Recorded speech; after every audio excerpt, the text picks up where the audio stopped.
Good morning, sixth class. But up to yesterday, we have discussed about some wastage of our chapter.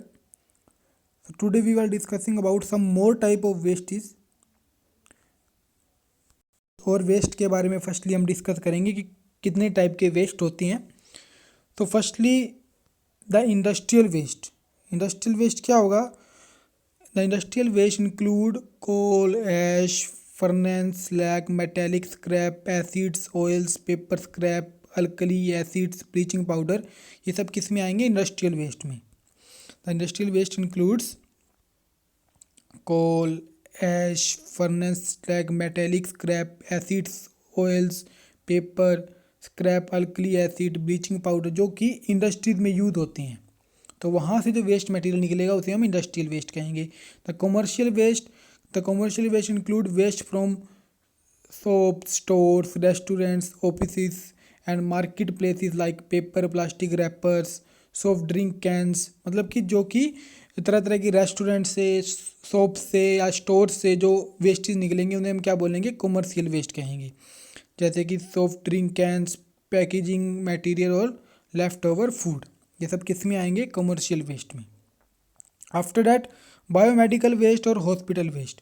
Biomedical waste क्या होंगे? Biomedical waste is generated in the hospitals, clinics and medicals और the pathological laboratories. तो जो laboratories वगैरह में जो waste material निकलेगा उसे हम क्या बोलेंगे? Biomedical waste.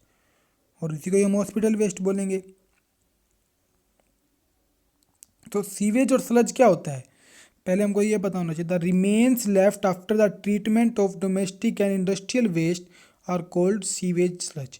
मतलब कि जब हम डोमेस्टिक, हमारे जो घरों का, हमने कल पढ़ा था डोमेस्टिक वेस्ट के बारे में कि जो किचन का वेस्ट हो गया या फिर जो भी पिल्स वगैरह हो गए वो क्या होंगे? Domestic waste. और इंडस्ट्रियल वेस्ट, तो इनको जब हम डिकम्पोज कर देते हैं, इनको जब हम, इनसे जो वेस्ट मटेरियल निकलता है उसे हम क्या बोलते हैं? Sewage sludge. उसे हम क्या बोल देते हैं? सीवेज स्लज बोल देते हैं। इलेक्ट्रॉनिक वेस्ट और e waste consist of discharge electronic parts from computer, television, music system etcetera. Electronic waste और e waste consist of electronic parts from computer, television, music system etcetera. किस computer, television और music system के जो electronic parts जो होते हैं वो किस में आते हैं? इलेक्ट्रॉनिक वेस्ट में आते हैं। After that, solid, liquid and gaseous waste. Some industries, gardens, agriculture and commercial activities are the main source of solid waste. जो हमारे घरों पे या इंडस्ट्रीज में कुछ हम कॉमर्शियल एक्टिविटीज़ करते हैं, ये सब किस में आ रहे हैं? सॉलिड वेस्ट में। It include organic matter in the form of plant products और डिस्चार्ज मेटल्स एंड प्लास्टिक। इसमें क्या आएगा? ऑर्गेनिक वेस्ट आएंगे जिनमें प्लांट्स, प्रोडक्ट और डिस्चार्ज मेटल्स आएंगे। प्लास्टिक्स वगैरह किस में आएंगे? सॉलिड वेस्ट में। Solid waste is both biodegradable and non biodegradable. मतलब इसको हम डिकम्पोज कर भी सकते हैं और डिकम्पोज नहीं भी कर सकते, इनमें सॉलिड वेस्ट आएंगे। Effluents from industries, tanneries, distilleries, textiles, chemical and pharmacological industries. मतलब कि जहाँ पे दवाइयाँ वगैरह बनाई जाती हैं वो क्या होती हैं? Pharmaceutical industries. Sewage sludge, water from kitchens, toilets, और इंट्रोड्यूस लिक्विड वेस्ट। तो इनसे क्या बनेगा हमारा? Liquid waste. किचन के वेस्ट से, टॉयलेट से, सीवेज स्लज, फार्माकोलॉजिकल इंडस्ट्रीज, तो ये सब किस में आएंगे? लिक्विड वेस्ट में। Gases release by chemical industries, metallurgical furnace and vehicles, car, buses, microbikes, motor bikes, planes, इनसे जो गैस बाहर निकलेगी, केमिकल्स जो बाहर निकलते हैं इंडस्ट्री से, केमिकल्स जो बाहर निकलते हैं या फिर व्हीकल्स से जो गैसेस बाहर निकलती हैं, ये सब किस में आएंगी? गैसियस वेस्ट में। It include harmful gases like sulphur dioxide. इसमें कौन कौन सी गैसेज होंगी? जैसे सल्फर डाइऑक्साइड गैस हो गई, कार्बन मोनोऑक्साइड हो गई, हाइड्रोजन हो गया, अमोनिया, ये सब किस में आएंगे? गैसियस रिलीज में। तो ये सब गैसियस वेस्ट हुए। और जो सीवेज, स्लज, ये सब ये किस में आएंगे? लिक्विड वेस्ट में। सॉलिड वेस्ट में क्या आएगा? Garden, agriculture and commercial activities are the main source of solid waste. ये सब किस में आएंगे? सॉलिड वेस्ट में। After that checkmate 1, dash waste is harmless. कौन सा वेस्ट इनमें से हार्मलेस है? नॉन टॉक्सिक और लिक्विड। तो नॉन टॉक्सिक जो होता है वो हार्मलेस होता है, नॉन टॉक्सिक जो वेस्ट होता है वो हमारे लिए हार्मफुल नहीं होता। Kitchen waste is the dash waste. Kitchen waste क्या है, एक डोमेस्टिक वेस्ट है। डोमेस्टिक मतलब जो घरों से आता है, तो किचन वेस्ट घरों से ही आता है, तो kitchen waste is the domestic waste. The waste which is harmful to human beings, animals and plants is called dash waste. जो वेस्ट ह्यूमन बींग्स के लिए भी हार्मफुल होते हैं, एनिमल्स के लिए भी, प्लांट्स के लिए, उसे हम क्या बोलेंगे, टॉक्सिक वेस्ट। जो waste human beings, animals, plants सबके लिए हार्मफुल है, उसे हम क्या बोलते हैं, toxic waste. Plastic is the dash waste. Plastic क्या है, एक नॉन बायोडिग्रेडेबल वेस्ट है। Plastic is the non biodegradable waste, इसको हम डिकम्पोज नहीं कर सकते। The conversion of organic waste into manure by micro organism is called. Organic waste को जब मैन्योर में बदला जाता है माइक्रो ऑर्गेनिज्म के द्वारा, उसे हम क्या बोलते हैं, composting. The conversion of organic waste into manure by micro organism is called composting. After that hazards of वो वेस्ट अक्यूमुलेशन। अक्यूमुलेशन मतलब इकट्ठा हो जाना, कि जब वेस्ट एक जगह पर इकट्ठा हो जाता है, हैजर्ड्स मतलब उससे क्या नुकसान होते हैं। जब वेस्ट एक जगह पर इकट्ठा हो जाता है तो उससे क्या होता है, accumulation of waste is hazardous for the environment as well as for the public health. Water का एक जगह पर इकट्ठा हो जाना इन्वायरमेंट के लिए भी नुकसानदायक है और पब्लिक के लिए भी नुकसानदायक है। Accumulated waste cause pollution of the soil. इससे क्या होगा, सॉइल हमारी पोल्यूटेड हो जाएगी, वाटर और एयर ये सब पोल्यूटेड हो जाएंगे अगर हमारा वेस्ट एक जगह पर इकट्ठा रहेगा। Sewage, industrials effluents, agriculture chemicals like insecticide, pesticides, chemicals, fertiliser add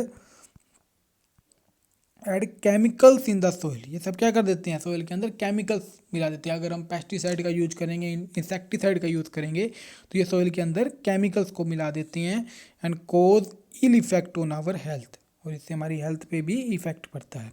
next one, accumulated garbage contain left over food and worms. अगर गार्बेज एक जगह पर इकट्ठा हो जाता है तो उसमें क्या होता है कि बचा हुआ खाना हो गया, या फिर कोई भी इसमें वर्म्स वगैरह होंगे, कीड़े वगैरह होंगे, तो दिस अट्रैक्ट बर्ड्स। उनकी वजह से कि वो जो बचा हुआ खाना किसको अट्रैक्ट करेगा, अपनी तरफ, बर्ड्स उसकी तरफ अट्रैक्ट होंगे। Bird may hit an aircraft causing it to crash. और अगर बर्ड्स उसकी तरफ, अब एक बर्ड ने देख लिया नीचे कोई फूड देख लिया, तो वो तेज़ी से उसकी तरफ आएगा, और बीच में से कोई भी एयरक्राफ्ट जा रहा है, कोई भी एरोप्लेन जा रहा है, तो उससे वो उस बर्ड्स की डेथ भी हो सकती है। Disease like gastroenteritis, diarrhoea, cholera, jaundice, typhoid are caused by the polluted और कॉन्टामिनेटेड वाटर। तो इससे बहुत सारी बीमारियां भी हो सकती हैं। अगर वाटर हमारा पोल्यूटेड हो गया तो उससे बहुत सारी बीमारियां हो सकती हैं। Waste accumulation generates foul odour. मतलब कि अगर वेस्ट एक जगह पर इकट्ठा हो गया तो बहुत गंदी क्या आएगी, बदबू आएगी इससे। Accumulation of leftover construction material and garbage occupy a lot of space and even cause accident. Accumulation of leftover construction material and garbage occupy a lot of space. अगर गार्बेज एक जगह पर इकट्ठा होगा तो वो प्लेस लेगा, बहुत सारा स्थान लेगा, तो जिससे क्या होगा, एक्सीडेंट होने के ज़्यादा चांसेस रहेंगे। Polluted soils and water are hazardous to the plants and animals. अगर सॉइल्स और वाटर पोल्यूटेड हो जाएंगे तो वो प्लांट्स और एनिमल्स के लिए नुकसानदायक होंगे। Next one, accumulated waste spoils the aesthetic look of the area around. aesthetic look क्या होता है, aesthetic look होता है ब्यूटीफुल लुक जो होता है हमारे चारों ओर का, उसको वो स्पॉइल कर देगा waste. Generation of too much of carbon dioxide is producing greenhouse effect which is leading to the disastrous consequence for the entire world. अगर बहुत सारी कार्बन डाइऑक्साइड जनरेट होगी तो उससे क्या होगा, ग्रीन हाउस इफेक्ट होता है। कार्बन डाइऑक्साइड क्या है, ग्रीन हाउस गैसेज है, जिससे क्या होगा, ग्लोबल वार्मिंग होने के ज़्यादा चांसेस रहेंगे। Chlorofluorocarbon is use in refrigerator and the air conditioner are responsible for the depletion of ozone layer in the atmosphere. अगर जो हमारे रेफ्रिजरेटर या एयर कंडीशनर में जो क्लोरोफ्लोरोकार्बन गैस हम यूज़ कर रहे हैं, तो ये क्या है, इससे क्या हो रहा है, जो ओजोन लेयर में डिप्लेशन हो रहा है, मतलब कि ओजोन लेयर में होल्स हो रहे हैं। ओजोन लेयर क्या करती है, हमको अल्ट्रावायलेट रेस से बचाती है, तो अगर उसमें होल्स हो गए तो सन की रे डायरेक्टली हमारे अर्थ पर पहुंचेंगी और उससे कैंसर वगैरह होने के ज़्यादा चांसेस रहेंगे। After that plastic plastic is a non biodegradable material. Plastic bags, bottles and containers are thrown everywhere. Plastic जो बैग्स होते हैं, बोटल्स, उनको हम हर जगह पर फेंक देते हैं. They clog the soil and affect it fertility. फिर वो क्या करते हैं, ये सोइल के अंदर मिक्स हो जाते हैं और फिर हमारी फर्टिलिटी को इफेक्ट करते हैं. They choke drains and damage the municipal sewage system. Drains मतलब जिन जगह से वाटर फ्लो करता है उन्हें हम ड्रेन्स बोलते हैं. तो ये क्या कर देते हैं, प्लास्टिक उस जगह को चोक कर देते हैं, मतलब रोक देते हैं. And damage the municipal sewage system. They accumulate in the drains. Plastic bags in the garbage are responsible for the death of stray animals, especially cattle. और जो गार्बेज में जो प्लास्टिक बैग्स होते हैं वो क्या होते हैं, मोस्टली कैटल्स उसको ईट कर लेते हैं. जैसे कि काऊ वगैरह है या बफेलो वगैरह, वो प्लास्टिक वेस्ट को ईट कर लेते हैं. तो जिससे उनके लिए बहुत डेथ होने के ज़्यादा चांसेस रहते हैं. तो cattle eat leftover food and edible waste from the garbage and consume plastic bags along with their food. They accumulate in their stomach causing death by choking. और वो क्या उनकी स्टमक में इकट्ठा हो जाता है और उनकी डेथ होने के ज़्यादा चांसेस रहते हैं. Plastic dumped in water bodies cause death of many fish, turtles and aquatic animals.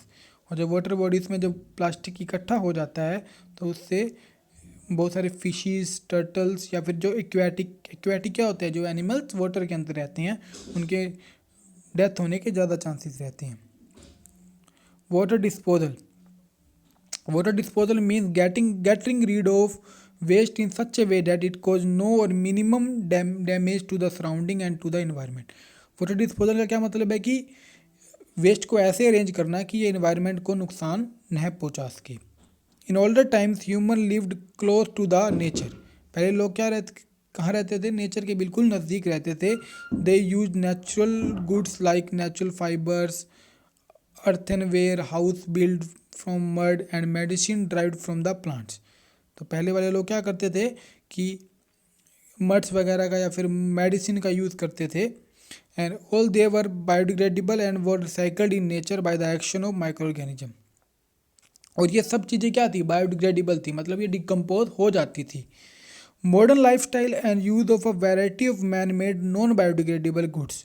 लेकिन आजकल की जो जनरेशन है वो हम नॉन बायोडिग्रेडेबल वेस्ट का यूज़ कर रहे हैं. पहले क्या होता था, बायोडिग्रेडेबल वेस्ट का यूज़ होता था जो डिकम्पोज हो जाता था. लेकिन नॉन बायोडिग्रेडेबल वेस्ट डिकम्पोज नहीं होता और जिससे वेस्ट ज़्यादा प्रोड्यूस होता है और द इन्वायरमेंट जो है उससे पॉल्यूटेड होता है. The problem of environment and pollution.